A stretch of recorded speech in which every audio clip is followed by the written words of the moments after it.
नमस्कार बच्चों, कैसे आप सब। आज मैं लेके आया हूं आपके लिए बेहतरीन चैप्टर ज्योग्राफी का चैप्टर 3 जल संसाधन।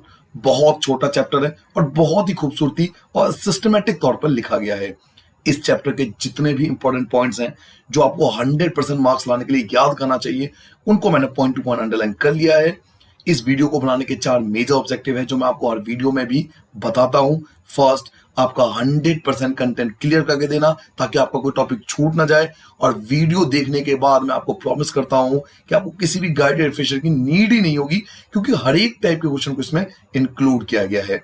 सेकंड, आप एक पॉइंट टू पॉइंट नोट्स तैयार कर लोगे जो आपके 10th में तो बहुत ज्यादा यूजफुल है ही। अगर आप में से कोई कंपटीशन लेवल की तैयारी कर रहे हैं तो वहां भी ये बहुत ज्यादा काम आएगा। थर्ड, हम पूरे चैप्टर को एक सिस्टमैटिक तरीके से एक फ्लो में पढ़ेंगे जिससे हमें सामाजिक विज्ञान रटने की आवश्यकता नहीं होगी, हम पूरे चैप्टर को अंडरस्टैंड करेंगे। एंड फोर्थ, जो एनसीईआरटी एक्सरसाइज के क्वेश्चन है एंड द एंड उसे भी पूरा कर लेंगे। तो चलिए बच्चों, एक बेहतरीन सफर पर चैप्टर 3 जल संसाधन। चलिए बच्चों, यहां से स्टार्ट करते हैं अपना ये बेहतरीन चैप्टर, और हमारा पहला टॉपिक है कि जल नवीकरणीय संसाधन क्यों कहलाता है, जल को नवीकरणीय संसाधन क्यों कहते हैं, और ये हमारे एनसीईआरटी बुक के एक्सरसाइज का क्वेश्चन भी है। तो चलिए स्टार्ट करते हैं। जैसा कि आप जानते हैं कि 3/4 धरातल, धरातल मतलब हमारी पृथ्वी, इस पृथ्वी का जो 3/4 पार्ट है वो जल से ढका हुआ है। और ये हम बहुत छोटी क्लास से पढ़ते आ रहे हैं कि पृथ्वी का 3/4 भाग जल से, पानी से ढका हुआ है। इसलिए बच्चों पृथ्वी को नीला ग्रह भी कहते हैं, ब्लू प्लैनेट कहते हैं, क्योंकि स्पेस से देखने पर पानी के कारण ये ब्लू रंग का दिखाई देता है। परंतु इनमें प्रयोग में लाने योग्य जो अलवणीय जल का अनुपात है वो बहुत कम है। देखिए समस्या क्या है कि जल तो बहुत है हमारे पास, पृथ्वी का 3/4 भाग जल से घिरा हुआ है, लेकिन वो अधिकतर जल जो है वो लवणीय जल है जो समुद्र में पाया जाता है, जिनका इस्तेमाल हम पीने के लिए, घरेलू काम के लिए, फैक्ट्रियों के लिए और कृषि के लिए नहीं कर सकते। हम जो इस्तेमाल करते हैं वो होता है अलवणीय जल, जिसको मीठा पानी कहते हैं। तो हम इन्हीं पानी का इस्तेमाल कर सकते हैं और इनका अनुपात हमारे पास बहुत कम है। यह अलवणीय जल हमें मिलता कहां से है? तो यह अलवणीय जल हमें मिलता है सतही अपवाह से। सतही अपवाह क्या होता है? सतह पर बहने वाली अपवाह, अपवाह बोलते हैं नदियों को, झरनों को। तो सतह पे बहने वाली अपवाह से हमें मिलता है अलवणीय जल, या फिर भौम जल से जो पृथ्वी के नीचे है, जिसे हम भूमिगत जल कहते हैं।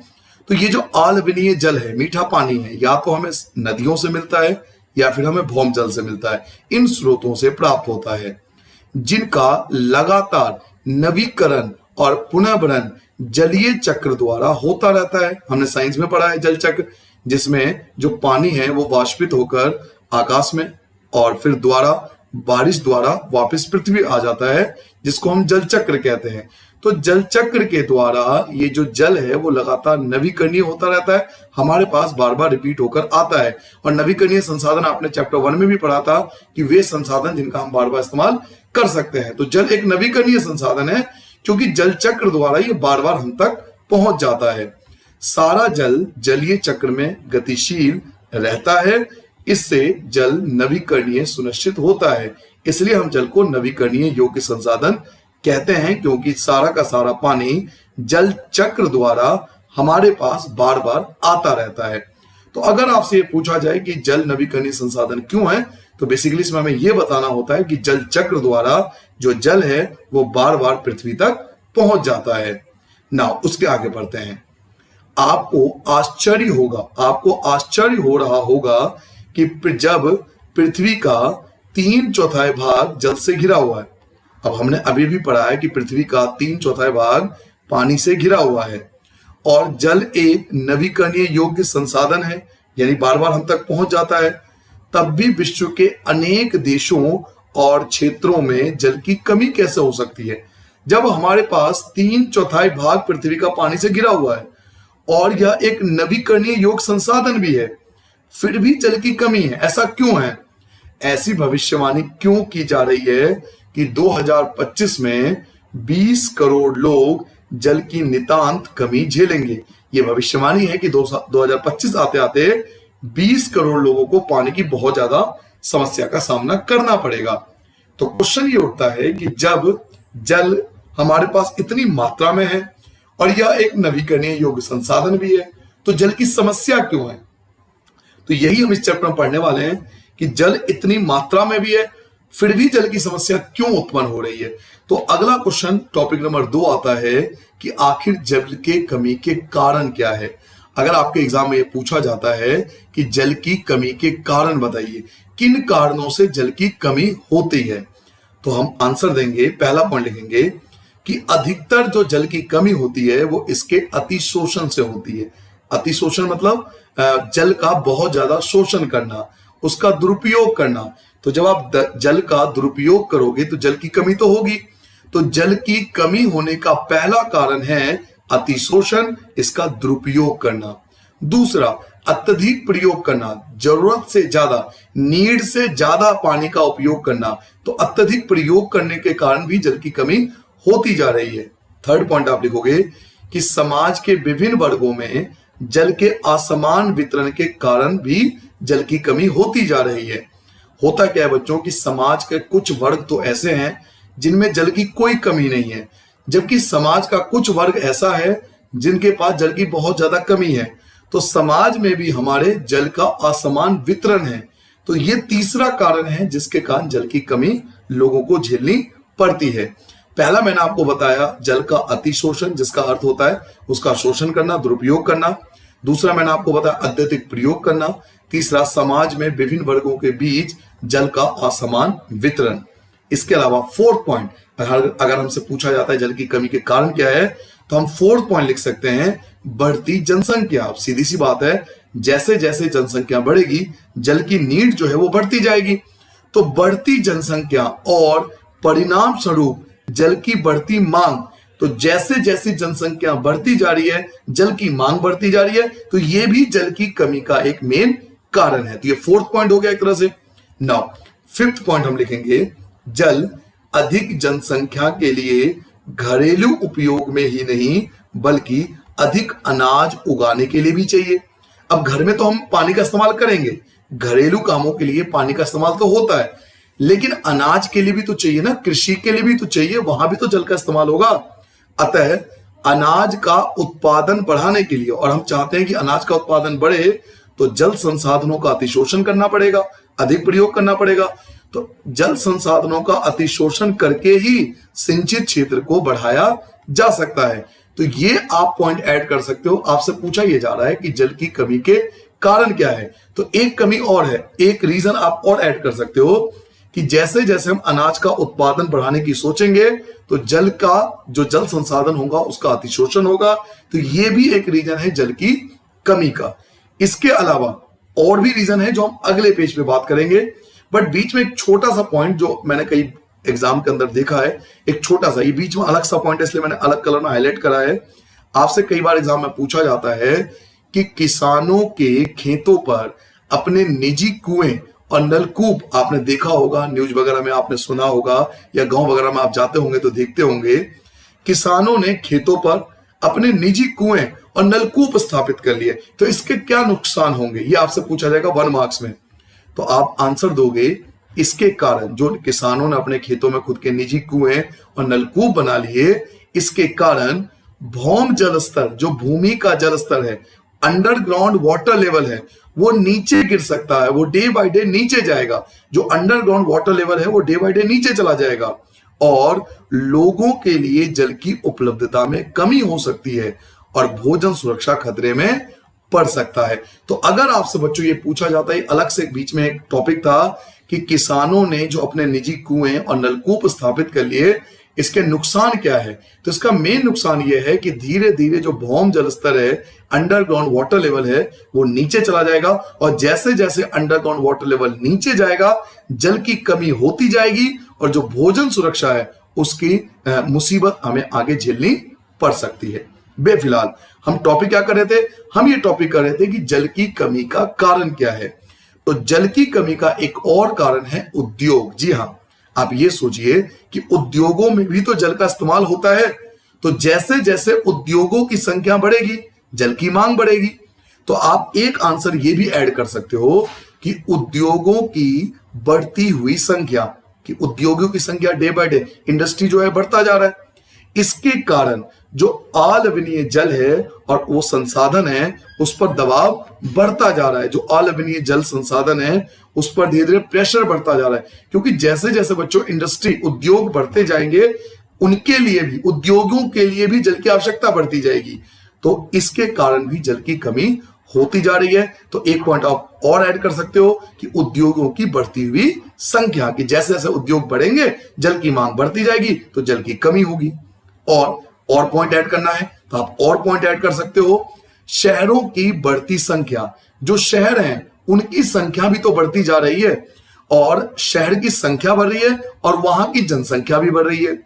तो शहर की बढ़ती संख्या, जो नंबर ऑफ सिटीज हैं वो बढ़ते जा रहे हैं, और उन सिटीज के अंदर जो पॉपुलेशन है, जनसंख्या, वो भी बहुत ज्यादा बढ़ता जा रहा है, तथा शहरी जीवन शैली के कारण भी जल की कमी होती जा रही है। ऐसा रिसर्च बताता है कि शहर के लोग पानी का ज्यादा इस्तेमाल करते हैं, तो वहां का जो जीवन शैली है जिसके कारण वो जल का ज्यादा इस्तेमाल कर रहे हैं, इसके कारण भी जल की कमी होती जा रही है।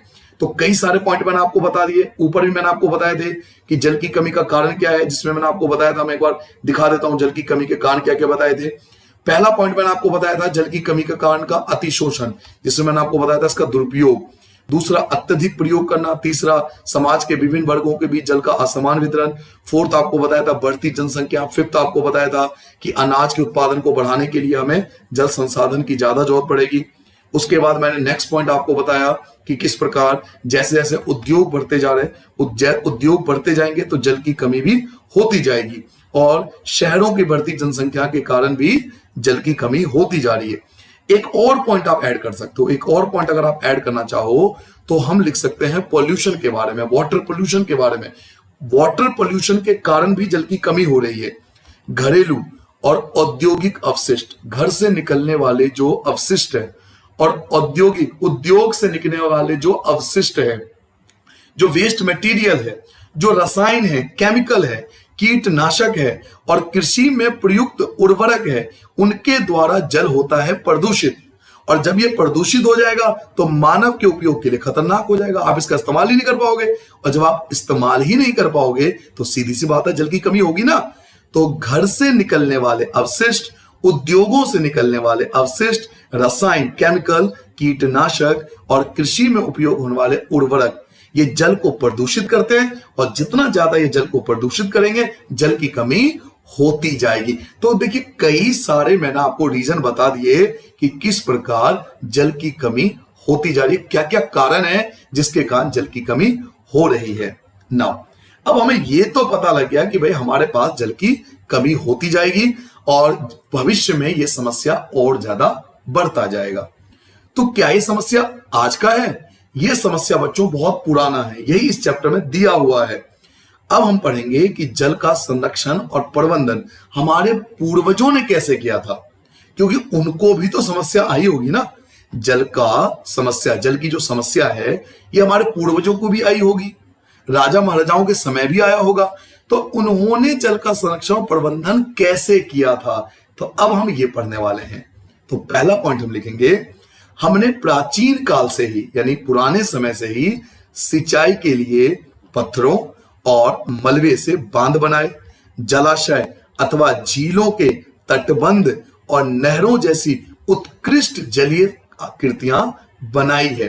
तो प्राचीन समय से ही हमारे पूर्वजों ने सिंचाई के लिए पत्थर और मलबे से बांध बनाए थे, जलाशय और झीलों के तटबंध, तटबंध मतलब होता है किनारा, उनको रोकना, अलग अलग हिस्सों में उनको रोकना ताकि पानी को जमा किया जा सके, और नहरों जैसी उत्कृष्ट जलीय कृतियां बनाई है। आपने स्वेज नहर के बारे में सुना होगा, जो हमने 9th क्लास के ज्योग्राफी के बुक में भी पढ़ा था, स्वेज नहर।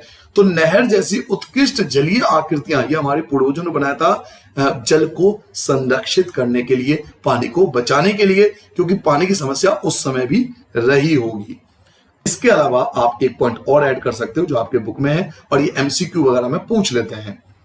ईसा से 1 शताब्दी पहले, यानी 100 साल पहले, इलाहाबाद के नजदीक एक जगह है जिसका नाम है श्रृंगबेरी। वेरा, याद रखोगे, श्रृंगवेरा। इलाहाबाद के पास एक नजदीक जगह है श्रृंगवेरा। श्रृंगवेरा में गंगा नदी की बाढ़ के जल को संरक्षित करने के लिए एक उत्कृष्ट जल संग्रहण तंत्र बनाया गया था। तो आपसे पूछा जाएगा कि इलाहाबाद के नजदीक वो कौन सी जगह है जहां पे गंगा नदी के बाढ़ के जल को संरक्षित करने के लिए उत्कृष्ट जल संग्रहण तंत्र बनाया गया था। तो वो था श्रृंगवेरा। ये हमारे पूर्वजों ने बनाया था जल को बचाने के लिए, ताकि समय पर इस्तेमाल किया सके। इसके अलावा और पॉइंट ऐड कर सकते हो आप। चंद्रगुप्त मौर्य, आपने इनका नाम सुना होगा इतिहास की बुकों में, अगर आपने पढ़ा होगा तो चंद्रगुप्त मौर्य, इनके समय में भी बृहद स्तर पर बांध बनाए गए, झील और सिंचाई तंत्रों का निर्माण करवाया गया। जब हमारे इतिहासकार हैं वो ये बताते हैं कि चंद्रगुप्त मौर्य के समय से ही हमने बहुत बड़े स्तर पर बांध बनाए और झील और सिंचाई तंत्रों को तैयार कराया था चंद्रगुप्त मौर्य के समय में। इसके अलावा कलिंग, जो आज के समय में उड़ीसा में है, नागार्जुन कोंडा, जो आंध्र प्रदेश में है, बन्नूर, जो कर्नाटक में है, कोल्हापुर, जो महाराष्ट्र में है, इन सभी जगहों पर सिंचाई तंत्र होने के सबूत मिलते हैं। तो अगर बच्चों आपके एग्जाम में यह पूछा जाता है ना कि हमारे पूर्वजों ने जल के संरक्षण के लिए क्या किया था, तो ये सारे पॉइंट ऐड कर सकते हो। कलिंग की बात करें, नागार्जुन कोंडा की बात करें, बेन्नूर की बात करें, कोल्हापुर की बात करें, तो इन सभी जगहों पर सिंचाई तंत्र होने के सबूत हमें मिले हैं, जो हमारे पूर्वजों ने सिंचाई के लिए एक तंत्र तैयार किया था। इसके अलावा अपने समय की सबसे बड़ी कृत्रिम झीलों में से एक भोपाल झील 11वीं शताब्दी में बनाई गई। ये कितनी बड़ी बात है, 11वीं शताब्दी में हमने कृत्रिम झील तैयार कर लिया था। अपने समय की ये सबसे बड़ी झील कही जाती है। सबसे बड़ी कृत्रिम झील, यानी मानव द्वारा, कृत्रिम झील मतलब मानव द्वारा बनाया गया झील, उसका नाम है भोपाल झील, जो कि 11वीं शताब्दी में बनाया गया। और एमसीक्यू वगैरह में ऐसे क्वेश्चन पूछ लेते हैं। नाउ 14वीं शताब्दी में इल्तुतमिश ने दिल्ली में श्री फोर्ट क्षेत्र में जल की सप्लाई के लिए हौज खास, ये दिल्ली में जो रहते हैं उनको पता होगा, हौज खास पूरा एक जगह का नाम है। तो वो हौज खास जगह का नाम क्यों पड़ा, आप रिसर्च करोगे तो आपको बहुत आसानी से पता लग जाएगा। हौज खास नाम इसलिए पड़ा बच्चों, वहां जल संग्रहण की विधियां थी, जिसको हौज बोला जाता था। जल जहां पर इकट्ठा होता है ना, बहुत सारा पानी जहां पर इकट्ठा किया जा सकता है, उसको हौज बोला जाता था। तो उस पूरे एरिया को हौज खास बोला जाता है आज के टाइम में। तो 14वीं शताब्दी में जो इल्तुतमिश ने थे, उन्होंने दिल्ली में श्री फोर्ट क्षेत्र में जल की सप्लाई के लिए हौज खास एक विशिष्ट तालाब बनवाया था। तो जो लोग दिल्ली में रहते हैं उनको हौज खास बहुत अच्छे से पता होगा, लोग घूमने जाते हैं, आजकल टूरिस्ट प्लेस है, बच्चे जाते हैं घूमने के लिए। तो ये वो पॉइंट थे जो आपको बताने हैं कि किस प्रकार हमारे पूर्वजों ने भी जल को संरक्षित करने के लिए कदम उठाए थे। लेकिन समय बदला, पॉपुलेशन बढ़ा, और अब जो नए बांध बन रहे हैं ना बच्चों, वो पुराने से बिल्कुल अलग थे। देखिए पहले पॉपुलेशन इतनी ज्यादा नहीं थी, तो अगर जल की कमी भी थी तो जैसे तैसे हम उसको निपटा सकते थे, क्योंकि पॉपुलेशन, जनसंख्या इतनी बड़ी नहीं थी।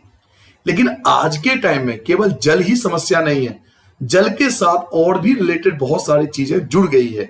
तो अब जो बांध बनाए जाते हैं उनको बोलते हैं बहुउद्देशीय परियोजना। बहुउद्देशीय मतलब बहुत सारे उद्देश्य को पूरा करने वाली परियोजनाएं। तो आपसे एग्जाम में पूछा जाएगा कि बहुउद्देशीय परियोजनाएं क्या होती है। तो चलिए मैं आपको इसके बारे में बहुत अच्छे से समझाने का प्रयास करता हूं। परंपरागत बांध, परंपरागत बांध मतलब पुराने समय के जो बांध होते थे। परंपरागत मतलब पुराने समय के, पुराने समय जो बांध बनाए जाते थे वो नदियों और वर्षा जल को इकट्ठा करके बाद में उसे खेतों की सिंचाई के लिए उपलब्ध करवाते थे। देखिए पुराने समय में जो बांध बनाते थे ना हमारे पूर्वज, उनका मेन काम था नदियों और वर्षा जल को इकट्ठा करना और बाद में खेती के लिए, सिंचाई के लिए उसका इस्तेमाल करना। मेन इस्तेमाल ये था। ये थे परंपरागत बांध जो पुराने समय में बनते थे। लेकिन आजकल ऐसा नहीं है। आजकल बांध सिर्फ सिंचाई के लिए नहीं बनाए जाते, अपितु उनका उद्देश्य विद्युत उत्पादन करना, इलेक्ट्रिसिटी जनरेट करना, जिसको हम हाइड्रो पावर प्लांट के नाम से भी जानते हैं। तो इलेक्ट्रिसिटी जनरेट करना, घरेलू कामों के लिए भी पानी उपलब्ध कराना, औद्योगिक उपयोग के लिए भी पानी उपलब्ध कराना, जल की आपूर्ति करना, बाढ़ को नियंत्रण करना, मनोरंजन करना, यानी आप जाओ तो वहां पे नाव वगैरह चला सकते हो, नौका वगैरह, आप वहां पे कई सारे लोगों को रोजगार मिल जाता है। भाई नौका है, आप वहां पे बैठिए, वो आपको घुमाएंगे पानी में, आप फोटो खिंचवाओगे, आपको भी मजा आएगा और उनको रोजगार भी मिल जाता है। तो मनोरंजन के लिए इस्तेमाल हो रहा है। आंतरिक नौ चालन भी किया जाता है, नौका वगैरह चलाई जाती है। मछली पालन भी किया जाता है, मछली को भी पाला जाता है।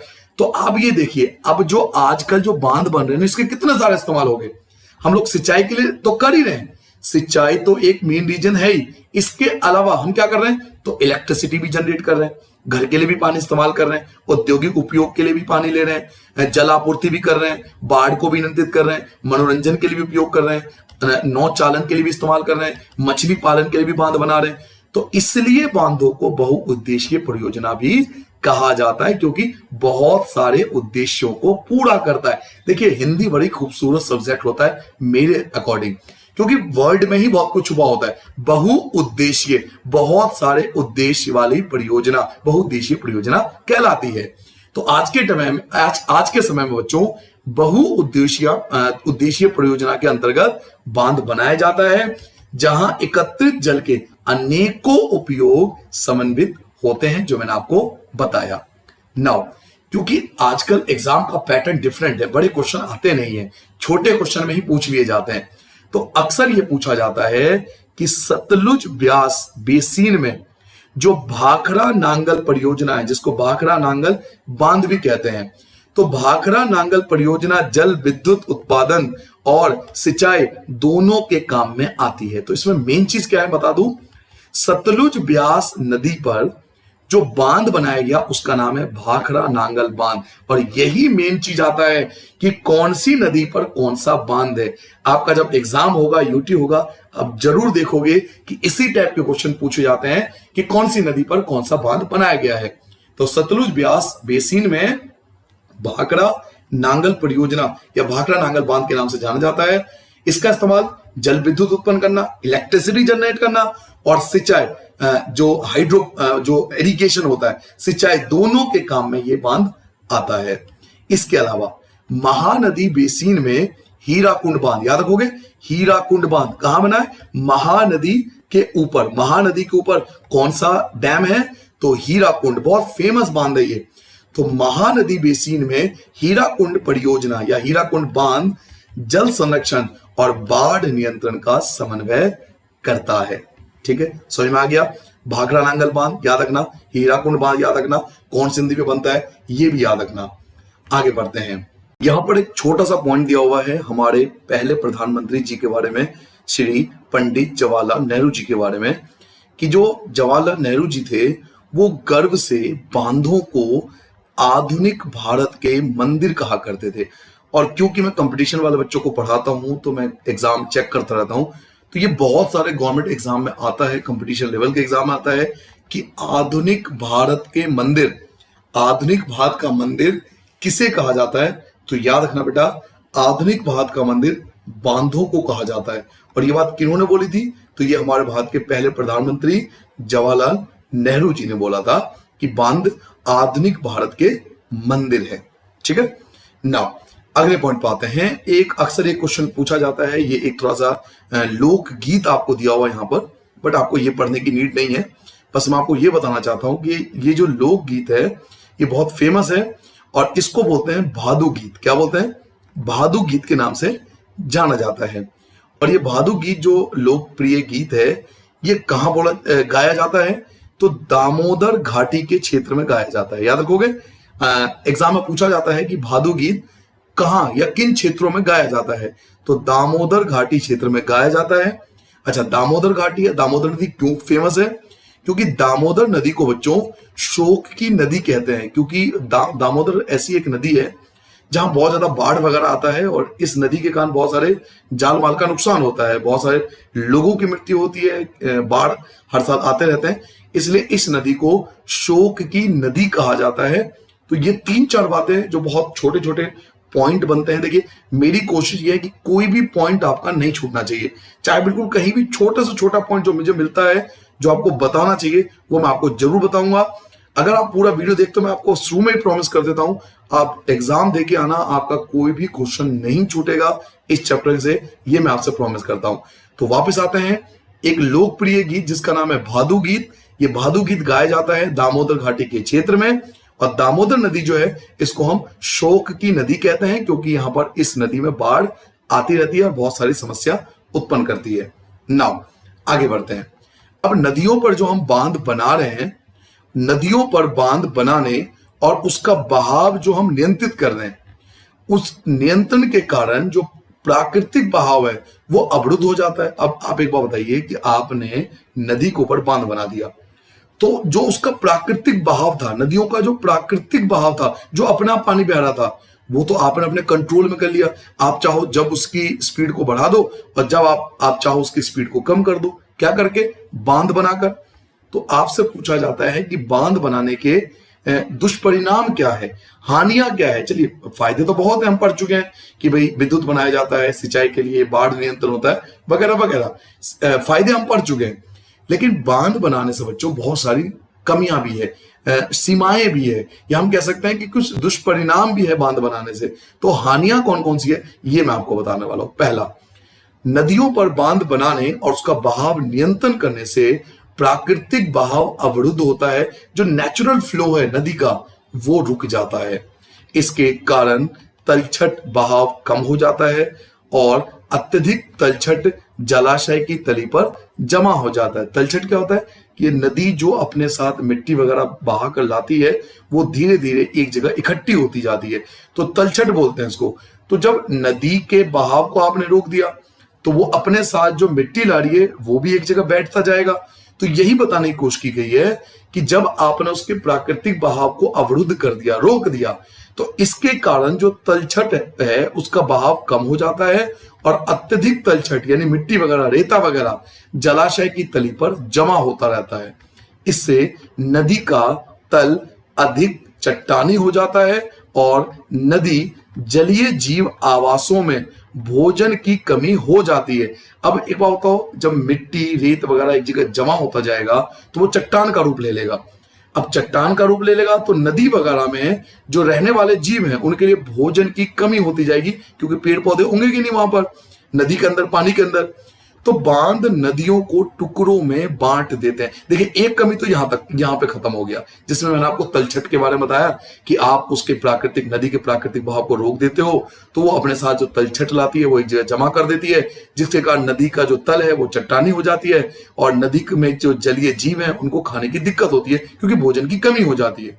दूसरा पॉइंट, बांध नदियों को टुकड़ों में बांट देते हैं। अब एक बात है, ये नदी है, ठीक है, ये नदी है, आपने एक बांध यहां बना दिया, आपने एक बांध यहां बना दिया, एक बांध यहां बना दिया, एक बांध यहां बना दिया, तो आपने नदी को क्या करा? टुकड़ों में बांट दिया।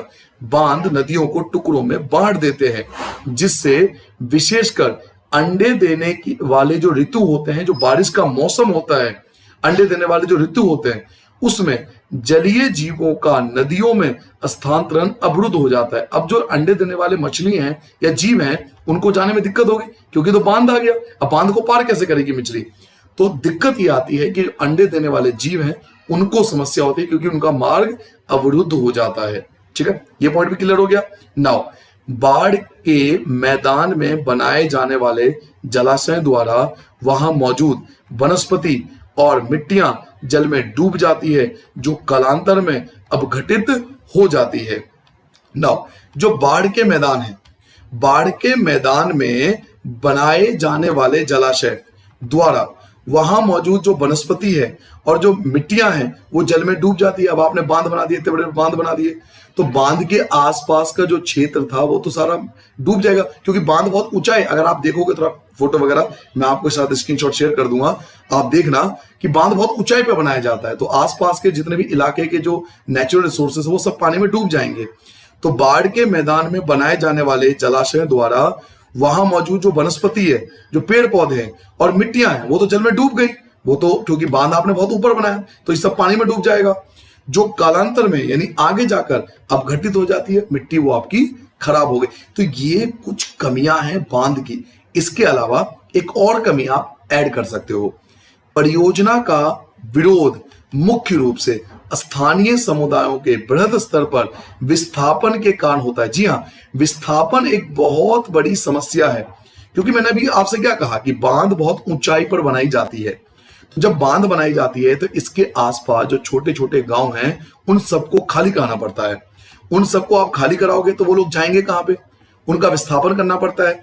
तो विस्थापन एक बहुत बड़ी समस्या है, जिसके कारण कई सारे जो डैम वगैरह बनाए जा रहे हैं उसका विरोध कर ये लोग जो आसपास डैम के आसपास रहते हैं, ये बांध का विरोध कर रहे हैं।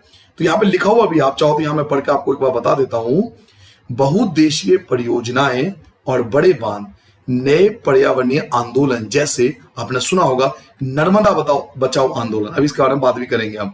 नर्मदा बचाओ आंदोलन और टिहरी बांध आंदोलन के कारण भी बन गए। तो बहुत सारे आंदोलन चलाए जा रहे हैं, क्यों? ताकि आप बांध ना बनाओ। अब आप कहोगे कि बांध क्यों नहीं बनाओ? तो बांध बनाने से जो आसपास के जो गांव के लोग हैं इनको हटाना पड़ता है, इनको विस्थापित करना पड़ता है, इनको कहीं और अपनी जमीन छोड़ के कहीं और जाना पड़ता है। तो विस्थापन ये भी एक बहुत बड़ी समस्या है। लोगों, बांध के आसपास के गांव के लोगों को वहां से हटाना, उसको विस्थापित करना, ये बहुत बड़ी समस्या है। हर कोई अपनी जमीन छोड़कर नहीं जाना चाहेगा। तो विस्थापन भी एक बहुत बड़ी समस्या है। तो बांध बनाने से विस्थापन की समस्या उत्पन्न होती है। आई होप आपको समझ में आ गया होगा। ये हम पढ़ रहे हैं कि बांध से क्या क्या नुकसान होता है। नाउ आगे पढ़ते हैं। सिंचाई ने कई क्षेत्रों में फसल प्रारूप परिवर्तित कर दिया है, जहां किसान जल गहन और वाणिज्य फसलों की ओर आकर्षित हो रहे हैं। अब हम किसान की बात करते हैं। चलिए, आपने डैम बना दिया, ठीक है। तो डैम के आसपास जिन किसानों को या जिस गांव के किसानों को आसानी से पानी मिल जाएगा, वो किस प्रकार की कृषि करेंगे? वो उस प्रकार की कृषि करेंगे जिसमें पानी की ज्यादा जरूरत पड़ेगी। इसको बोलते हैं जल गहन वाले, जिसमें जल की ज्यादा मात्रा की जरूरत पड़ती है, जल गहन करने वाले फसल। तो सिंचाई ने कई क्षेत्रों में फसल प्रारूप परिवर्तित कर दिया है, जहां किसान जल गहन और वाणिज्य फसलों की ओर आकर्षित हो रहे हैं। जो फार्मर्स हैं वो वाणिज्य फसलों की ओर आकर्षित हो रहे हैं, यानी ऐसे फसलों को उगा रहे हैं जिनको बेचा जा सके, जिसका वाणिज्य किया जा सके, मार्केट में इसको बेचा जा सके। तो किसान आजकल क्या कर रहे हैं, जो डैम के आसपास रह रहे हैं वो ऐसे फसलों को उगा रहे हैं, चाहे इसमें पानी ज्यादा लग जाए, इन फसलों में भले ही पानी ज्यादा लग जाए, लेकिन किसान उन फसलों को ज्यादा प्रेफर कर रहे हैं जिसको मार्केट में बेचा जा सके, क्योंकि वाणिज्य कृषि बढ़ती जा रही है। चलिए ठीक है, आपको इसमें नुकसान क्या है? हर कोई चाहेगा ज्यादा पैसा कमाना, ठीक है, कमाइए, बिल्कुल सही बात है। लेकिन हम पढ़ रहे हैं जल संसाधन। इससे नुकसान क्या होगा कि आप वाणिज्य कृषि करते रहो, लेकिन आप पानी का ज्यादा इस्तेमाल भी तो कर रहे हो। आप देश के रिसोर्सेस का ज्यादा इस्तेमाल नहीं कर रहे, तो बाकी लोगों को परेशानी नहीं होगी। जिसको पानी की जरूरत है उस तक पानी नहीं पहुंचेगा। आप इस समस्या को समझिए। तो बांध बनाने का ये भी एक नुकसान है। इससे मृदाओं के लवणीकरण जैसे गंभीर पारिस्थितिकीय परिणाम हो सकते हैं। यानी थोड़े समय के लिए तो वाणिज्य कृषि ठीक है, लेकिन लंबे समय में आप जाओगे तो ये वाणिज्य कृषि क्या करते हैं? मृदाओं को खराब कर देते हैं। तो मृदा जब आपका लवणीकरण हो जाएगा तो ये गंभीर पारिस्थितिक परिणाम हो सकते हैं भविष्य में। आज तो आपको बहुत अच्छा लग रहा है, लेकिन भविष्य में वाणिज्य कृषि ज्यादा करने से मृदा आपका खराब होगा, तब पारिस्थितिक तंत्र चेंज हो जाएगा। नाउ डैम बनाने से एक और नुकसान है क्या? इससे जो अमीर किसान है या अमीर व्यक्ति है, इससे अमीर भूमि मालिक, जो अमीर भूमि मालिक है जिन पे बहुत ज्यादा जमीन है, उनकी बात हो रही है। इससे जो अमीर भूमि मालिक है और जो गरीब भूमिहीन है, उनमें सामाजिक दूरी बढ़ाकर सामाजिक परिदृश्य बदल दिया है। जी, और बांध बनाने से ये भी नुकसान है। अब देखिए, अगर आपके एग्जाम में ये आता है ना कि बांध बनाने से क्या क्या नुकसान है, तो नॉर्मल आंसर हर बच्चा लिख लेता है। नॉर्मल आंसर अगर आप लिखना चाहो तो वो कोई भी गाइड कुंजी में लिख लोगे आप। बट बच्चों, एनसीईआरटी में इतने यही खासियत है कि ऐसे ऐसे पॉइंट को उठा के लोग रखते हैं। जब आप एक स्टूडेंट हो, आप एक टीचर के नजरिए से इन आंसरों को जब देखोगे तो आपको पता लगेगा कि जब बच्चा ये आंसर लिखेगा ना तो उसके आंसर की वैल्यू कई गुना बढ़ जाती है। आप एक गाइड कुंजी से आंसर लिख रहे हो और एक एनसीईआरटी बेस्ड आंसर लिख रहे हो, दोनों में जमीन आसमान का फर्क होता है। ये टीचर की नजर से जब आप देखोगे आपको तब फर्क आएगा। जब आप बड़े हो जाओगे, आप भी टीचर बनोगे, आप बहुत ज्यादा पढ़ जाओगे, तब आपको समझ में आएगा कि इन आंसरों में और गाइड कुंजी का आंसर में कितना ज्यादा डिफरेंस होता है। अब ये आपको लगेगा आंसर कि इससे अमीर और गरीबी में कैसे सामाजिक दूरी बढ़ सकती है। देखिए, सुनिए मेरी बात। अब किसी व्यक्ति के पास जमीन ज्यादा है तो उसके पास क्या हुआ, जमीन ज्यादा है तो अब पानी उपलब्ध हो गया, डैम बन गया। अब पानी उपलब्ध हो गया तो वो और फसल उगाएगा, और फसल उगाएगा तो और अमीर होगा। तो वो व्यक्ति तो अमीर था और अमीर हो गया, लेकिन जो गरीब था, जिस पर भूमि नहीं था, अब डैम बन भी गया तो उसको फायदा क्या? जो भूमिहीन है, आप खुद बताइए, एक मिनट के लिए सोचिए कि कोई व्यक्ति भूमिहीन है, उस पर जमीन नहीं है, तो डैम बन के उसके लिए क्या फायदा हुआ? उसके लिए तो कोई बेनिफिट नहीं हुआ ना डैम को बनाने का, क्योंकि उस पर तो जमीन ही नहीं है। वो सिंचाई का करेगा क्या, पानी का करेगा क्या? तो अमीर और अमीर होता जाएगा, गरीब और गरीब होता जाएगा, तो इससे सामाजिक दूरी बढ़ेगी। आप एक टीचर के नजर से समझिए, जब आप ये आंसर लिखते हैं ना तो आपका आंसर बहुत खूबसूरत हो जाता है बाकी बच्चों के आंसर से।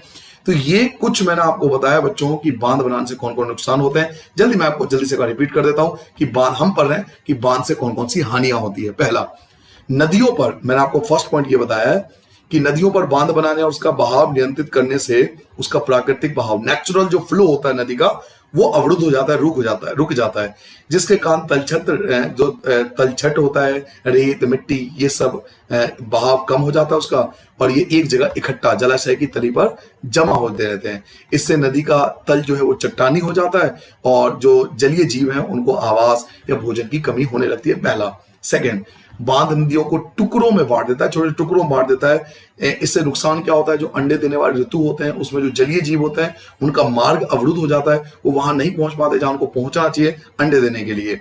बाढ़ के मैदान में बनाए जाने वाले जलाशय द्वारा वहां मौजूद जो वनस्पति है और मिट्टियां हैं वो जल में डूब जाएगी और कालांतरण में वो अपघटित हो जाएगी, बेकार हो जाएगी, उसका कोई यूज नहीं बचेगा। आगे आपने पढ़ा कि विस्थापन की बहुत बड़ी समस्या आती है, कि परियोजनाओं का विरोध हो रहा है और मुख्य रूप से यह स्थानीय समुदाय के बृहद स्तर पर विस्थापन के कारण हो रहा है, क्योंकि उनको वहां से हटना पड़ता है, उनको हटा दिया जाता है। इसके अलावा मैंने आपको एक पॉइंट और बताया कि बांध से नुकसान क्या है। तो सिंचाई के कई क्षेत्रों में फसल प्रारूप परिवर्तित हो रहे हैं, जहां किसान जल गहन और वाणिज्य फसलों को ज्यादा प्रेफर कर रहे हैं, उनकी ओर आकर्षित हो रहे हैं। इससे अभी तो ठीक है, अभी तो बहुत अच्छा लग रहा है, पैसा आ रहा है, बहुत बढ़िया बात है, लेकिन भविष्य में जब मृदाओं की लवणीकरण जैसी समस्या आएंगी, जब मृदा आपकी खराब होगी, तब पारिस्थितिक परिणाम आपको भुगतना पड़ सकता है। लास्ट पॉइंट मैंने आपको बताया कि इससे अमीर जो भूमि मालिक हैं और जो गरीब भूमिहीन है उनकी सामाजिक दूरी और ज्यादा बढ़ती जाएगी भविष्य में। तो ये बांध के कुछ नुकसान हैं कि बांध बनाने से हमें कौन कौन से नुकसान झेलने पड़ सकते हैं। नाउ, क्योंकि जमाना एमसीक्यू का है, बहुत ज्यादा एमसीक्यू क्वेश्चन आते हैं आजकल एग्जाम के अंदर, तो यहाँ पे छोटे छोटे पॉइंट मैं आपको बताऊंगा। नर्मदा बचाओ आंदोलन, जिसके बारे में अभी मैं आपको बता भी रहा था, तो इसके बारे में पूछा जाता है कि नर्मदा बचाओ आंदोलन ये कहाँ का आंदोलन है और ये आंदोलन किस चीज के लिए है। तो ये बच्चों गुजरात का आंदोलन है, याद रखोगे। नर्मदा बचाओ आंदोलन गुजरात में का आंदोलन है। गुजरात में नर्मदा नदी के ऊपर सरदार सरोवर बांध, याद रखोगे। अब यहां देखिए कितने सारे क्वेश्चन हमारे कवर हो गए। पहले बताइए, नर्मदा बचाओ आंदोलन कहां का आंदोलन है? गुजरात का आंदोलन है, पहला। ठीक है, अब ये नर्मदा बचाओ आंदोलन गुजरात में है तो किस चीज के लिए ऊपर है? तो नर्मदा नदी के ऊपर एक बांध बनाया गया है जिसका नाम है सरदार सरोवर बांध, याद रखोगे। नर्मदा नदी के ऊपर एक बांध बनाया गया है सरदार सरोवर बांध, उसके विरोध को लेकर है। इसमें आप एक नाम सुनोगे, मेधा पाटकर करके नाम सुनोगे आप उनका, वो लीडर है, वो एक तरह से समाज सेवा करती हैं, तो वो लीडर हैं जो लोगों के लिए लड़ रही हैं कि वहां के लोगों को वहां विस्थापित कर दिया गया। तो आप पढ़ना चाहो तो पूरा पढ़ लेना, बट एग्जाम के पर्पज से अगर बात करूं तो ये बहुत ज्यादा इनफ है कि नर्मदा बचाओ आंदोलन गुजरात में है। क्यों है? नर्मदा नदी के ऊपर एक सरदार सरोवर बांध बन रहा है, इसके विरोध को लेकर है, ठीक है, क्योंकि स्थानीय लोगों को वहां से हटा दिया गया था। और अगर पॉइंट की बात करें तो हाँ, एक और मुझे पॉइंट मिल गया, सरदार सरोवर बांध बता दिया मैंने आपको। सरदार सरोवर बांध गुजरात में नर्मदा नदी पर बनाया गया है। यह भारत की एक बड़ी जल संसाधन परियोजना है। याद रखोगे। पहली बात, सरदार, ये देखिए एमसीक्यू वगैरह में ऐसे क्वेश्चन आपको बहुत मिलेंगे और एमसीक्यू में तो 1 मार्क्स में आपको मिल जाएंगे। सरदार सरोवर बांध कहां पर है? तो ये गुजरात के नर्मदा नदी के ऊपर बनाया गया है और ये भारत की सबसे बड़ी जल परियोजनाओं में से एक है। ठीक है बेटा, कितने सारे पॉइंट हमारे क्लियर हो गए। इसके अलावा एक और है कृष्णा गोदावरी विवाद। ये बहुत ज्यादा न्यूज में आता है। अगर आप न्यूज वगैरह देखते हो, वैसे तो मैं प्रेफर करूंगा कि आप कुछ ही न्यूज चैनल देखें, क्योंकि आजकल आपको पता है न्यूज कैसे आते हैं, नेगेटिव न्यूज ज्यादा आती है। तो जो अच्छे न्यूज आते हैं आप अपनी चॉइस से ढूंढ लो। वहां पर आप देखोगे अक्सर एक न्यूज आता है कृष्णा गोदावरी विवाद। ये बहुत ज्यादा मैं भी न्यूज में देखता हूं, सुप्रीम कोर्ट वगैरह के फैसले आते रहते हैं। कृष्णा गोदावरी विवाद की शुरुआत महाराष्ट्र सरकार द्वारा कोयना नदी पर, कोयना नदी का नाम है, कृष्णा गोदावरी विवाद की शुरुआत हुई थी महाराष्ट्र सरकार द्वारा कोयना नदी पर जल विद्युत परियोजना के लिए बांध बनाकर जल की दिशा परिवर्तन कर कर्नाटक और आंध्र प्रदेश सरकारों द्वारा आपत्ति जताए जाने से हुई। हुआ क्या, देखिए मैं आपको बताता हूं। कृष्णा गोदावरी विवाद, ये एक विवाद क्या है कि महाराष्ट्र सरकार ने ये कोयना नदी है, ठीक है, ये कोयना नदी आप ये समझ लीजिए कि ये महाराष्ट्र में भी है। ये कोयना नदी आगे जाकर ये आंध्र प्रदेश और कर्नाटक में भी जाता है। अब महाराष्ट्र सरकार ने क्या करा, अपने लिए यहां पर बांध बनाया और जब बांध बनाया तो कोयना नदी का दिशा बदल दिया गया, उसका डायरेक्शन चेंज कर दिया गया। तो इससे जो इन दोनों जो गवर्नमेंट है उनको दिक्कत होगी या इस राज्य में रहने वाले लोगों को दिक्कत होगी। तो यही इनका विवाद है कि कृष्णा गोदावरी विवाद की शुरुआत हुई थी महाराष्ट्र सरकार द्वारा। महाराष्ट्र सरकार ने कोयना नदी पर जल विद्युत परियोजना बनाया था, डैम बनाया था विद्युत के लिए। तो बांध बनाकर जल की दिशा परिवर्तित करने पर कर्नाटक और आंध्र प्रदेश की सरकार द्वारा आपत्ति जताई हुई। कोई भी आपत्ति जताएगा भाई, क्योंकि उनके जनता को परेशानी होगी तो सरकार आपत्ति जताएगी। तो याद रखना, कृष्णा गोदावरी विवाद महाराष्ट्र, कर्नाटक और आंध्र प्रदेश, 3 राज्यों का विवाद है ये। ठीक है, आगे बढ़ जाए। और कोयना नदी ये भी याद रखना। नाउ आगे बढ़ जाते हैं। यहां पर ये मैप बहुत ज्यादा इंपॉर्टेंट है। इसमें बहुत सारे आपको ना डैम के नाम दिए हुए हैं, तो सारे डैम तो आपको याद नहीं होंगे। कुछ फेमस डैम हैं जो मैं आपको बताता हूं, वो जरूर कर लेना। ठीक है, एक तो ये सलाल प्रोजेक्ट, ये जरूर कर लेना। कहां पर आप देख लो बिल्कुल अच्छे से, क्योंकि मैप वगैरह में आते हैं।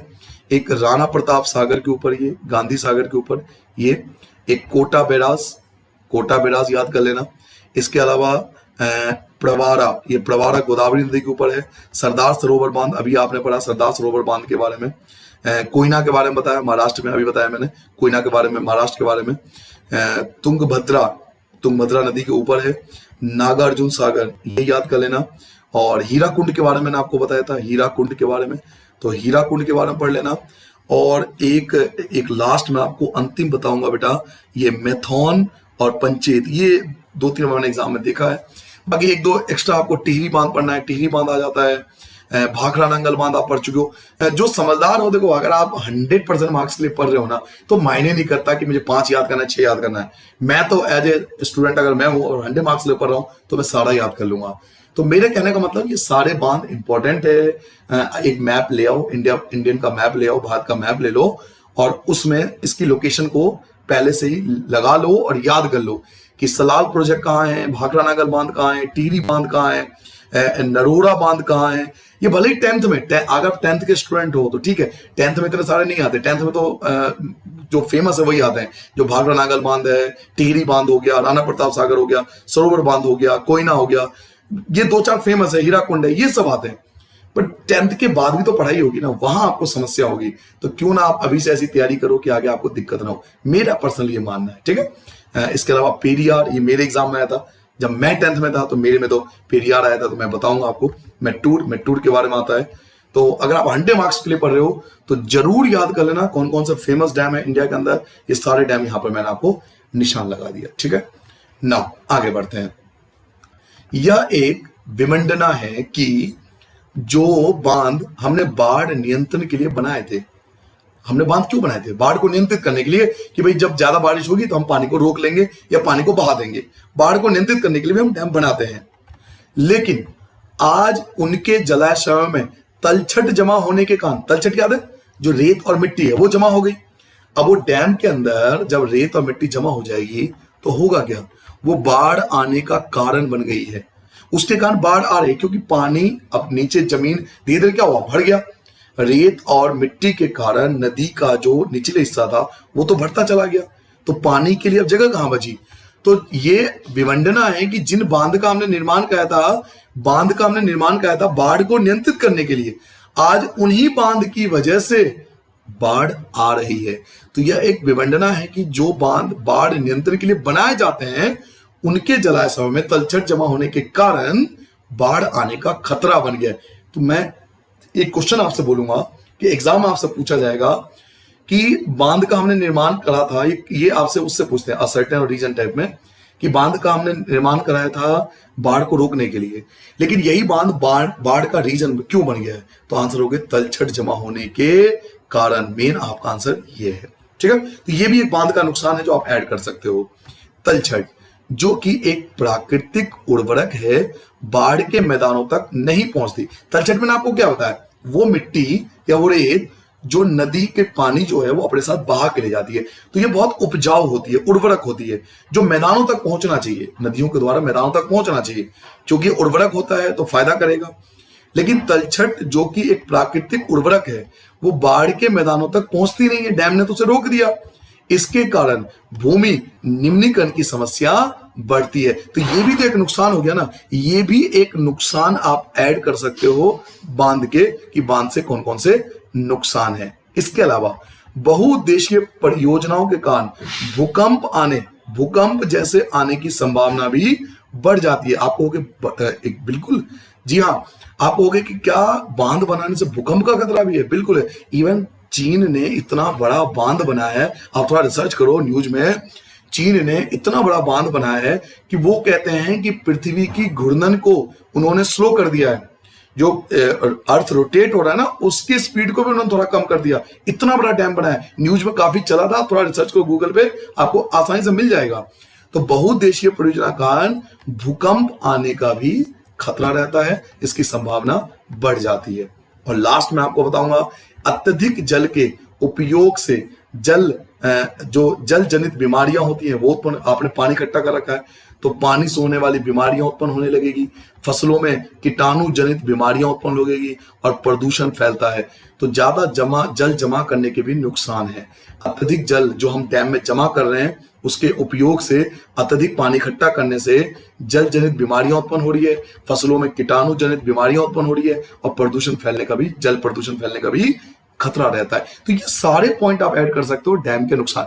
तो ओवरऑल कहने का मतलब अब ये बना कि हमने डैम बनाया था, अब उस डैम के भी बहुत सारे नुकसान हैं। ये बात हमारे पूर्वजों को पता थी, तो उन्होंने डैम ना बनाकर, हो सकता है उस समय टेक्नोलॉजी की भी कमी हो, तो डैम ना बनाकर कुछ ऐसे जुगाड़ करे ताकि हमें पानी की कमी ना हो। तो हम अगले टॉपिक में यही पढ़ने वाले हैं, वर्षा जल संग्रहण, जो कि बेहतरीन टॉपिक, आपको मजा आने वाला है इस टॉपिक के अंदर। इसमें अलग अलग राज्यों में कौन कौन से तरीके अपनाए गए बारिश के पानी को इकट्ठा करने का, मैं आपको ये बताने वाला हूं। तो चलिए स्टार्ट करते हैं, वर्षा जल संग्रहण, और हमारा पहला पॉइंट यहां से स्टार्ट होता है। पहाड़ी और पर्वतीय क्षेत्रों में लोगों ने गुल, अथवा जो पर्वतों की तरफ रहते हैं पहाड़ी क्षेत्रों में, तो पहाड़ी क्षेत्रों की अगर बात करें बच्चों, तो पहाड़ी और पर्वतीय क्षेत्रों में लोगों ने गुल अथवा कुल, जो हम अगले बीच में पढ़ेंगे, गुल अथवा कुल जैसी वाहिकाएं नदी की धारा का रास्ता बदलकर खेतों में सिंचाई के लिए बनाई है। तो जो लोग पर्वतों में रह रहे हैं, पर्वतों की बात करें तो वहां के लोग अपनी खेतों की सिंचाई के लिए उन्होंने गुल और कुल बनाए। ये गुल और कुल क्या है? ये मेथड के नाम है। अलग अलग स्टेट में अलग अलग तरीकों से बारिश के पानी को इकट्ठा किया जाता था, तो इनके स्थानीय नाम है। आप अलग अलग राज्यों में जाओगे ना तो इनको स्थानीय नाम से, अलग अलग नाम से जाना जाता है। तो इवन कई बार ये भी पूछ लेते हैं ना कि मेथड, कौन से मेथड किस राज्य में फॉलो जाता था। तो गुल और कुल ये फॉलो होते थे कश्मीर वगैरह में, जो पहाड़ी क्षेत्र है, असम वगैरह में जाओगे तो इन क्षेत्रों में फॉलो होते हैं गुल और कुल। तो ये वाहिकाएं होती थी जिसमें नदी की धारा का रास्ता बदलकर खेतों में सिंचाई के लिए पानी लाया जाता था। सेकंड, आप याद करोगे, राजस्थान में पीने का जल एकत्र करने के लिए छत वर्षा का, जो छत पे पानी, जो बारिश का पानी छत पे आएगा, राजस्थान की बात करें तो पीने का जल एकत्र करने के लिए छत वर्षा जल संग्रहण का तरीका आम था, क्योंकि आपको पता है कि वहां स्टार्टिंग से ही पानी की बहुत ज्यादा कमी थी। तो राजस्थान में छत वर्षा जल संग्रहण मेथड का फॉलो किया जाता था। वहीं पर पश्चिम बंगाल में बाढ़ के मैदान में लोग अपने खेतों की सिंचाई के लिए बाढ़ जल वाहिकाएं, याद रखोगे, बाढ़ जल वाहिकाएं कहां फॉलो होती थी? तो ये फॉलो थी पश्चिम बंगाल में। तो पश्चिम बंगाल में बाढ़ के मैदान में लोग अपने खेतों की सिंचाई के लिए बाढ़ जल वाहिकाएं बनाते थे। और शुष्क और अर्ध शुष्क क्षेत्रों में खेतों में वर्षा जल एकत्र करने के लिए वो लोग गड्ढे बनाते थे और उस गड्ढों में पानी को इकट्ठा करते थे। गड्ढे बनाए जाते थे ताकि मृदा को संचित किया जा सके और संरक्षित जल को खेती के लिए उपयोग में लाया जा सके। तो ये मेथड फॉलो होता था, बाढ़ जल वाहिकाएं, ये मेथड फॉलो होता था पश्चिम बंगाल में। तो हम बेसिकली इस टॉपिक में ये पढ़ रहे हैं कि अलग अलग राज्यों में बारिश के पानी को इकट्ठा करने की कौन कौन सी विधियां थी। तो हमने पढ़ा पर्वतीय क्षेत्रों में गुल और कुल वाला मेथड पढ़ा। दूसरा आपने पढ़ा राजस्थान में छत वर्षा जल संग्रहण विधि फॉलो होता था।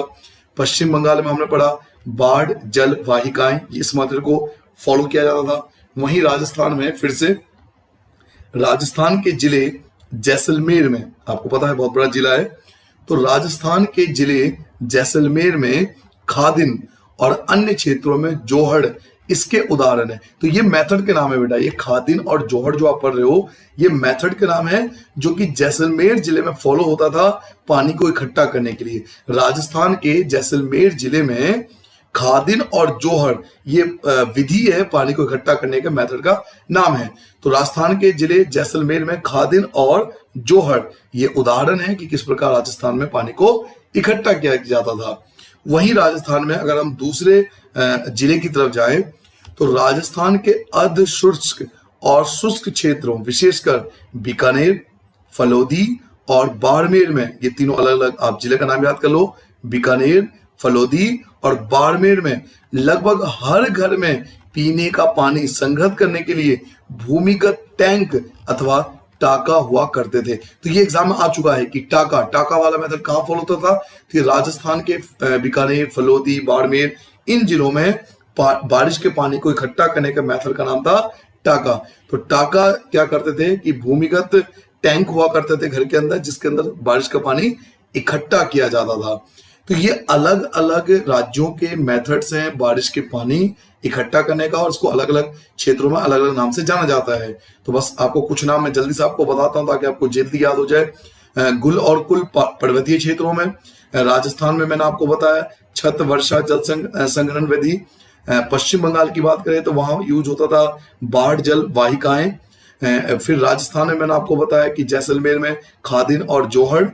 फिर राजस्थान में हमने फिर आए तो राजस्थान में हमने पढ़ा कि बीकानेर, फलोदी और बाड़मेर में पानी को इकट्ठा करने के लिए टाका विधि इस्तेमाल किया जाता था। ठीक है बच्चों, तो ये अलग अलग क्षेत्रों में बारिश के पानी को इकट्ठा करने का अलग अलग विधियों के नाम है। तो एमसीक्यू में या डिस्क्रिप्टिव एग्जाम में भी पूछ लेते हैं कि उन विधियों के नाम बताओ कि बारिश के पानी को कौन कौन विधि से अलग अलग क्षेत्रों में इकट्ठा किया जाता था। तो आई होप ये बहुत सारे पॉइंट आपको मिल गए जो आप इजीली आसानी से लिख सकते हैं। अच्छा, यहाँ पे हमने एक बात कही थी राजस्थान के अंदर छत वर्षा जल संग्रहण। तो कई बार एग्जाम में पूछ लेते हैं 2 या 3 नंबर में कि ये छत वर्षा जल संग्रहण क्या है। तो पीवीसी पाइप का इस्तेमाल करके छत का वर्षा जल एकत्र किया जाता है। होता क्या है कि देखिए राजस्थान वगैरह में आप जाओगे ना तो छत को इस प्रकार से बिल्कुल फ्लैट बनाते हैं वो, ताकि पानी ज्यादा से ज्यादा यहाँ पर आ सके बारिश का पानी, और फिर पीवीसी पाइप द्वारा उस पानी को एक जगह लाया जाता है। तो पीवीसी पाइप का इस्तेमाल करके छत का सारा जो वर्षा का पानी होगा उसे एकत्र किया जाता है। रेत और ईंट प्रयोग करके उसका छनन किया जाता है, उसको फिल्टर किया जाता है ताकि गंदगी, क्योंकि ये जाम हो जाएगा ना, अगर हम पानी को इकट्ठा कर रहे हैं यहाँ पर और रेत और मिट्टी आ जाएगी तो ये जाम हो जाएगा। तो इसको फिल्टर करके टेक्निक द्वारा इसको फिल्टर करके नीचे भेजा जाता है और भूमिगत पाइप के द्वारा जल हौज तक ले जाया जाता है। इस पानी को हम हौज तक पहुंचाते हैं, इसे हौज कहते हैं। इस हौज में पानी को इकट्ठा किया जाता है जहां से इसे तुरंत प्रयोग किया जा सकता है।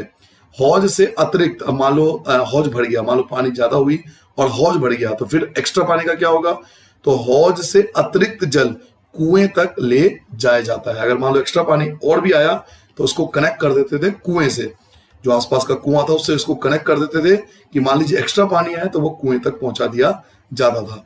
तो ये छत वर्षा जल संग्रहण राजस्थान में मैंने अभी आपको बताया था फॉलो किया जाता है, जिसमें बारिश के पानी को छत पर इकट्ठा किया जाता है, उसको फिर फिल्टर करके पाइप द्वारा हौज में इकट्ठा किया जाता है, और पानी अगर एक्स्ट्रा हुआ तो उसे हम कनेक्ट कर देंगे कुएं से और इसमें पानी एक्स्ट्रा इकट्ठा कर लेंगे। ठीक है बेटा, इसको छत वर्षा जल संग्रहण विधि कहते हैं। ना थोड़ा आगे बढ़ते हैं, नेक्स्ट टॉपिक पे आ जाते हैं। आपका अगला टॉपिक है, आपको ये पॉइंट याद करना है कि चेरापूंजी और मासीन राम याद रखना है। मेघालय में दो जगह का नाम आपको बता रहा हूं। मेघालय में चेरापूंजी और मासीन राम ये क्यों फेमस है? क्योंकि यहां विश्व की सबसे अधिक बारिश होती है। और ये एमसीक्यू में बहुत यूजुअल क्वेश्चन है कि विश्व में सबसे ज्यादा बारिश होने वाला जगह कौन सा है? तो चेरापूंजी और मासीन राम। और मान लीजिए ऑप्शन में दोनों हो तो आप मासीन राम पे टिक करना, क्योंकि चेरापूंजी में एक जगह है मासीन राम जहां पे सर्वाधिक वर्षा होती है। चेरापूंजी आप ये समझ लीजिए बड़ी जगह का नाम है और मासीन राम उसमें एक छोटा जगह है। यहाँ मासीन राम है, दुनिया में सबसे ज्यादा बारिश होती है मासीन राम। दोनों नाम याद रखो, चेरापूंजी और मासीन राम।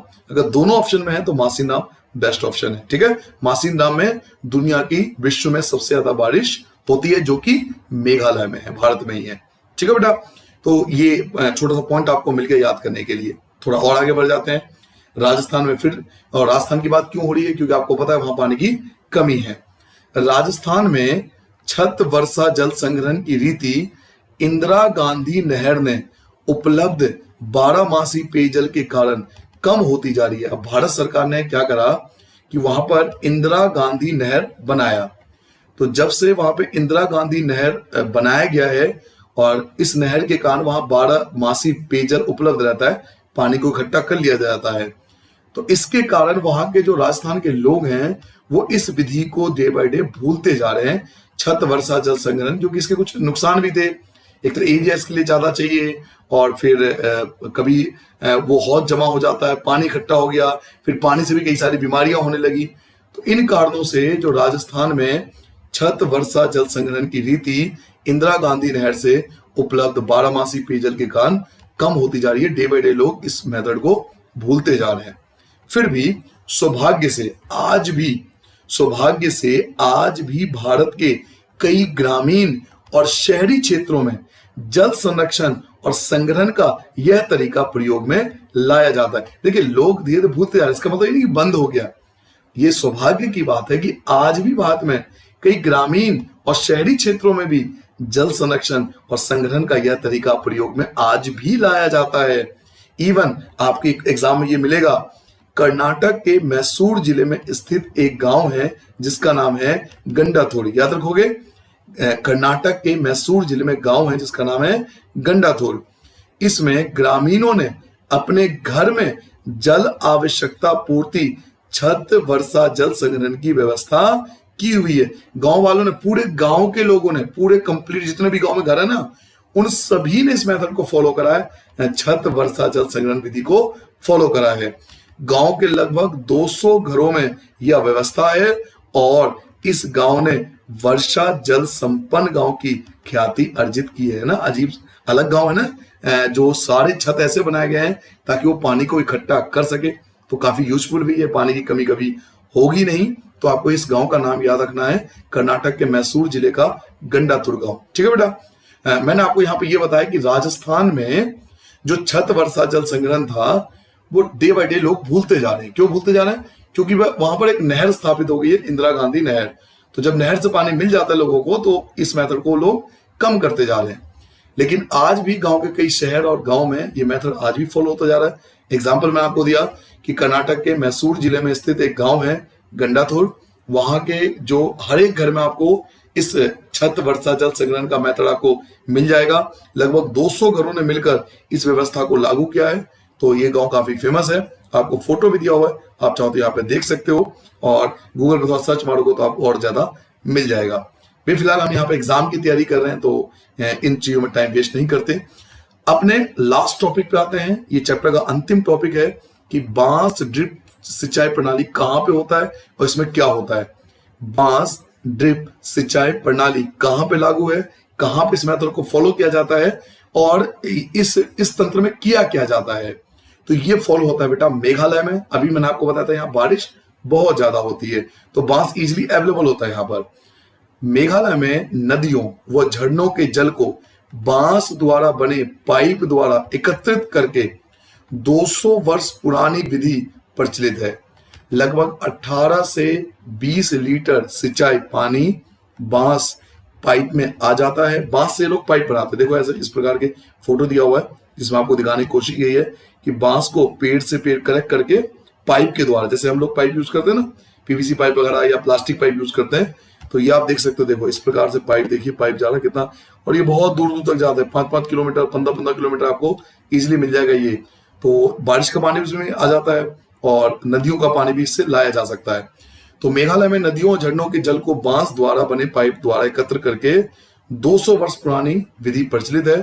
लगभग 18 से 20 लीटर सिंचाई पानी बांस पाइप में आ जाता है और उसे सैकड़ों मीटर की दूरी तक ले जाया जाता है। अंत में पानी का बहाव 20 से 80 बूंद प्रति मिनट तक घटकर पौधों पर छोड़ दिया जाता है।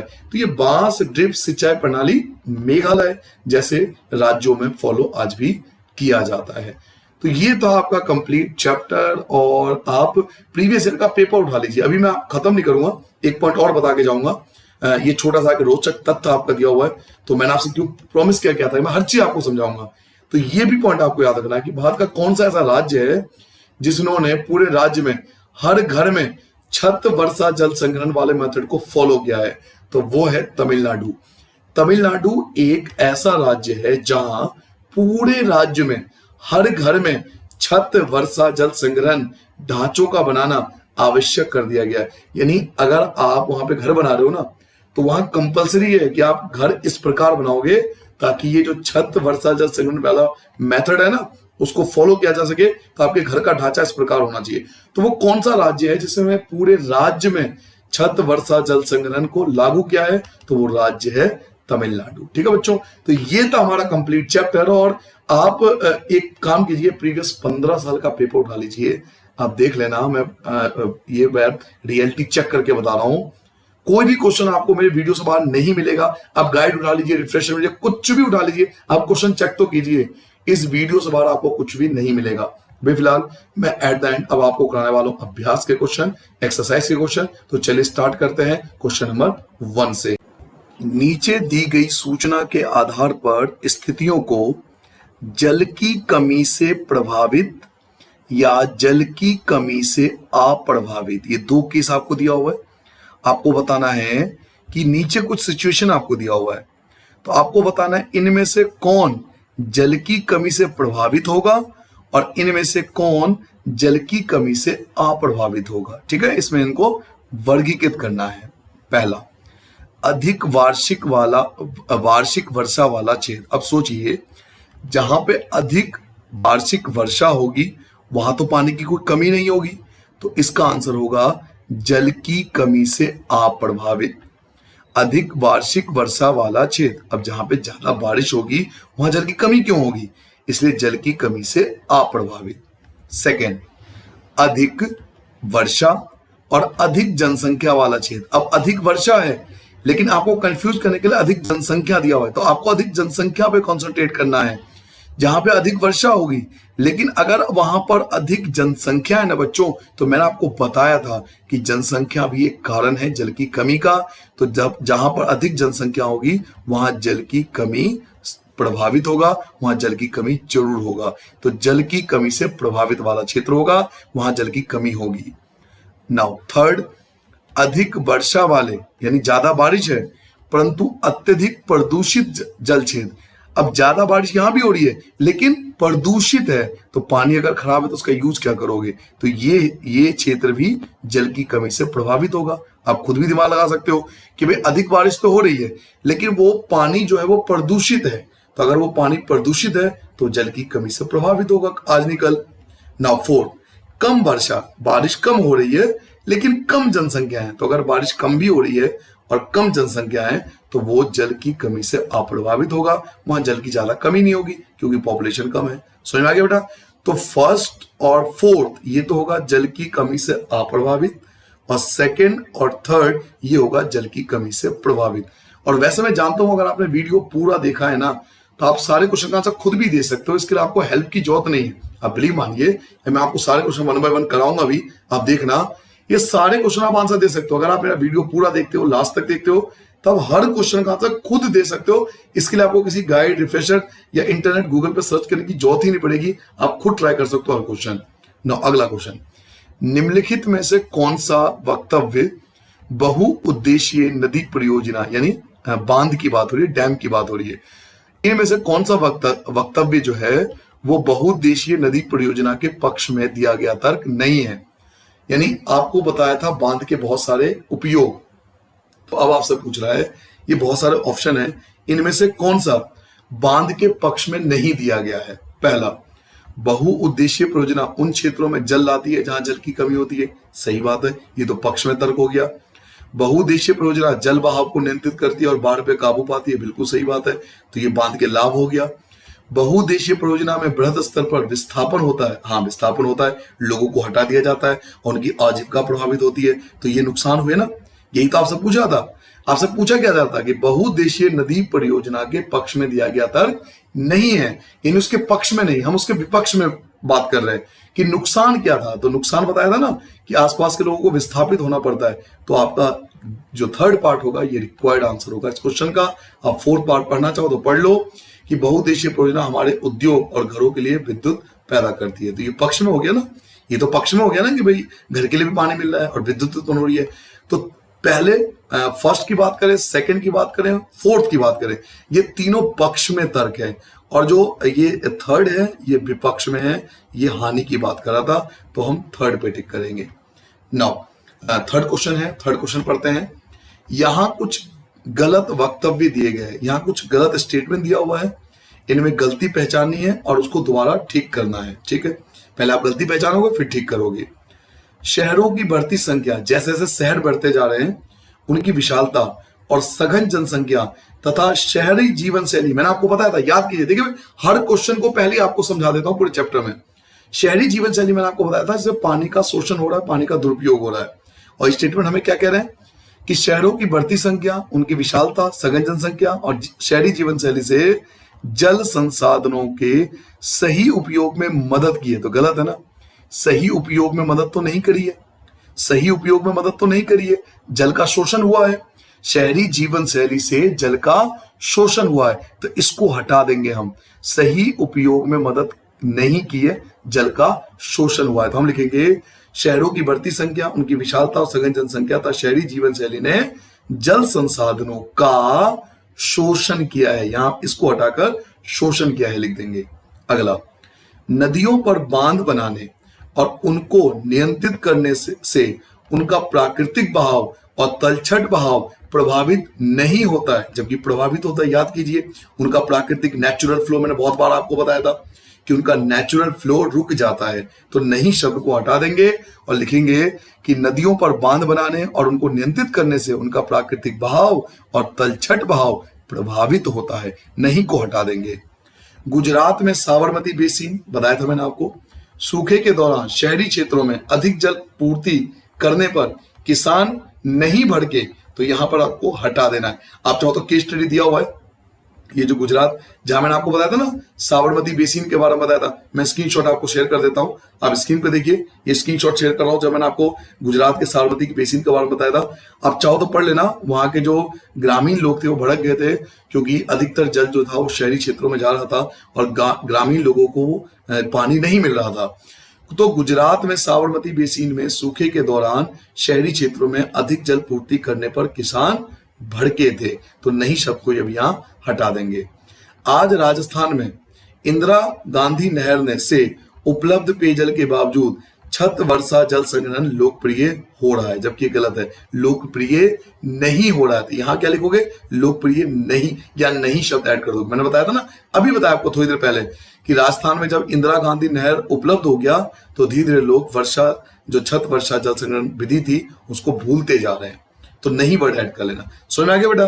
तो यही मैं आपको बताना चाहता हूं कि अगर आपने मेरा वीडियो पूरा देखा है तो आपको किसी भी गाइड फिशर की कभी नीड नहीं पड़ेगी, क्योंकि हर क्वेश्चन का आंसर मैं पहले ही बच्चों को तैयार कर देता हूँ चैप्टर समझाते हुए। और हमने पूरा चैप्टर समझा, आप खुद ध्यान दो ना, जिस बच्चे ने पूरा चैप्टर समझा उसे क्या फर्क पड़ता है कि क्वेश्चन क्या है, उसके पास हर क्वेश्चन का आंसर अवेलेबल होता है।